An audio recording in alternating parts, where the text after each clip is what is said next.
Amidst the continuing probe into irregular flood control projects, Bryce Hernandez and Henry Alcantara are at the ICI office. For updates, we have mobile journalist Arles de los Santos joining us via Zoom. Arles, what's happening? Diego at Angela, magandang umaga. Nagpapatuloy pa rin nga rito ang investigasyon ng Independent Commission on Infrastructure o ICI hinggil sa mga maanomalyang flood control projects pagkatapos yan ng mga sunod-sunod na naging revelasyon nga ni Alcantara at Hernandez sa Senate Blue Ribbon Committee kahapon. Kaya naman ngayon ito ay bahagi pa rin daw ng pagsilip sa mas malalalim pa ng mga detalye para nga maiugnay din ang ilan pang mga personalidad at ano pa nga ba at kung gaano pa nga ba rather kalalim itong problema na ito. Kanina ay naka-bulletproof vest at bantay sarado na dumating dito si dating Bulacan 1st District Engineer Henry Alcantara, gayon din si Bryce Hernandez at JP Mendoza. Nandito rin si dating DPWH Undersecretary Maria Catalina Cabral, pero sa mabilis natin na ambush interview kay Mayor Benjamin Magalong na nandito rin ngayong araw, sinabi niya na nagpapatuloy pa rin ang pangangalap ng ebidensya ng ICI para nga makapag-implicate pa at malaman kung sino pa ang mga kasangkot dito. At patunay nga dyan, ngayon daw ay nasa bahay nito ni Bryce Hernandez ang ilang kasapi ng PNP-CIDG para mangalap pa ng mga ebidensya. Sinabi din ni Mayor Benjamin Magalong na magkakaroon at makikilala natin ngayong araw ang spokesperson na kanilang itatalaga para mas mabilis na makapagbahagi ng mga impormasyon patungkol sa mga paggulong ng pagdinig dito. Kung makikita ninyo dito sa aking likuran, Angela at Diego, ay medyo nag-aantabay tayo kung ano ang susunod na mangyayari dahil ilang minuto lamang nang umalis na dito si Engineer Bryce Hernandez at JP Mendoza para naman magtungo sa DOJ. Arles, gusto ko lang tanungin kasi I asked ko sa Merimon, nasaan na ba yung jurisdiction ng computers ni Bryce Hernandez? Sa ngayon ay hindi pa natin makumpirma, Diego, kung nasa Senado na nga ba o sa ICI.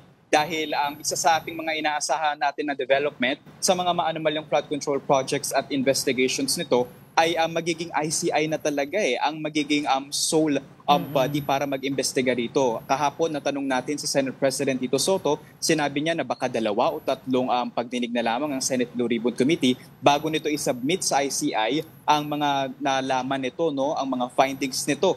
Samantalang sa Kamara naman, kung saan ay dumalo rin si Hernandez at inaasahan na magbibigay lalim pa sa issue na ito, ay inaasahan din na baka may pagkakatao, may chance na hindi na rin nila pagulungin ang investigasyon doon. Pero bukod dyan sa computer, Diego, ay sa pahayag natin kay Attorney Raymond Fortun sa isa sa ating mga programa, kinumpirma niya naman na kinausap na nila si Bryce Hernandez na ibalik ang mga arian nito gaya na lamang ng ilang mga pera nito. Kaya naman sinabi kanina ni Baguio City Mayor Benjamin Magalong na ibabalik na rin ito ni Hernandez ang isang sasakyan, isang luxury car na ayun nga, ito ay daw gagawin niya in good faith at walang kahit anumang kapalit. Oo. Kasi ang pagkakaalam talaga natin, ang isosurrender ni Bryce Hernandez yung kanyang computer mismo sa ICI. So the question here now, kung nandyan na ba, gagamitin na ba ngayong araw na to, yung computer na yun, bubuksan na ba? Kasi if I can remember it correctly, sabi ni Senator Ping Lacson, nakasil na daw yun diba? So ngayon, tanong ko lang din sa iyo, Arles, yung magiging proseso ngayon ng ICI sa kanilang investigasyon. I remember simula sila ng kanilang investigasyon, nagpunta sila sa mga locations sa may mga anomalya at ngayon nga nag-i-interview sila isa't isa ng mga personalities involved. I was wondering, kapag natuloy na yung pinaka-hearing nila, ito ba ay ite-televise? Ipapakita ba to sa publiko? Ano yung magiging proseso? Sinubukan natin makuha yan, Angela, yung sagot dyan kay Baguio City Mayor Benjamin Magalong, pero nagkaroon daw kasi sila ng pag-uusap na wala mo nang ilalabas na impormasyon sa ngayon, kaya magtatalaga sila ng spokesperson. Pero isa rin yan sa ating mga hinihiling nga na magkaroon tayo ng access, pero maaari raw nating asahan na sa paggulong pa ng investigasyon dito ay nais nga na magkaroon talaga ng mapaparusahan criminal man administrative na mga kaso na maipafile para nga mapanagot ang mga may kinalaman sa maanomalyang flood control projects ng ating pamahalaan. Arles, tanong ko lang din, saan ba, para lang sa ating mga viewers, saan ba ginaganap ngayon, saan nag-oopisina, kumbaga, saan ang headquarters ng ICI? Itong ICI office, Angela, ay dito sa Taguig City, no? Kung saan nga ito ay kasama sa compound ng Department of Energy.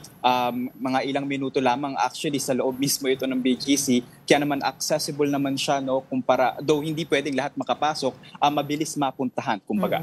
Ano naman yung magiging proseso ngayon ng ICI? Kasi nung over the weekend ba, if I'm not mistaken, na i-turn over ni Bryce Hernandez yung isa sa mga luxury cars niya at hindi lang doon yung nagtatapos. Ano yung magiging proseso ng ICI? Saan dadalhin yung mga ito-turn over sa kanila ng mga luxury cars ng mga possible witnesses at anong gagawin doon?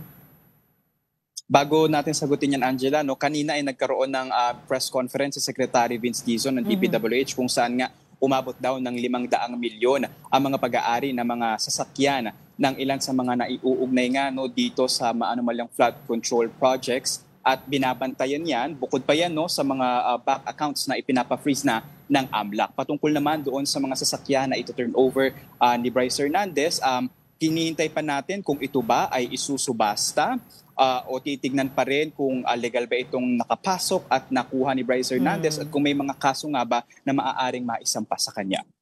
Sa pangalan ng magiging spokesperson ng ICI, meron ka na bang alam? Wala pa, Angela, talagang tsatsagain natin na makuha yan ngayong araw dahil inaasahan natin kung hindi na magpapatuloy ang pagdinig ng Kamara at ng Senate patungkol dito sa mga flood control projects, ay mahalaga pa rin na malaman ng publiko kung sino-sino nga ba, no, yung mga personalidad na may iuugnay dito at kung magkano nga ba ang kabuuan na maaari natin sabihin na pinagsabwatan, kontsabahan na pahagi ng pondo ng bayan. Angela. Well, sana pag nalaman mo na kung sino, makuha mo na rin yung numero para ma-interview na rin natin dito sa ating programa. And of course, bukod dito kila Bryce Hernandez at saka Henry Alcantara, meron pa bang nakaschedule na mga involved personalities na pupunta ngayon sa ICI para sa investigasyon? Sa ngayon, Angela, ay yung mga main characters pa lamang ng Bulacan 1st District, no? Ayun nga, sina District Engineer Henry Alcantara, Bryce Hernandez at JP Mendoza, pati ang ilang mga opisyal ng ICI at maging si dating DPWH Undersecretary Maria Catalina Cabral. So sa ngayon, wala pang ibang personalidad na dumarating dito at inaasahan natin kung magkakaroon man ay babantayan pa rin natin yan. Alright, sige. Maraming salamat. Mobile Journal, Arles de los Santos. Yeah.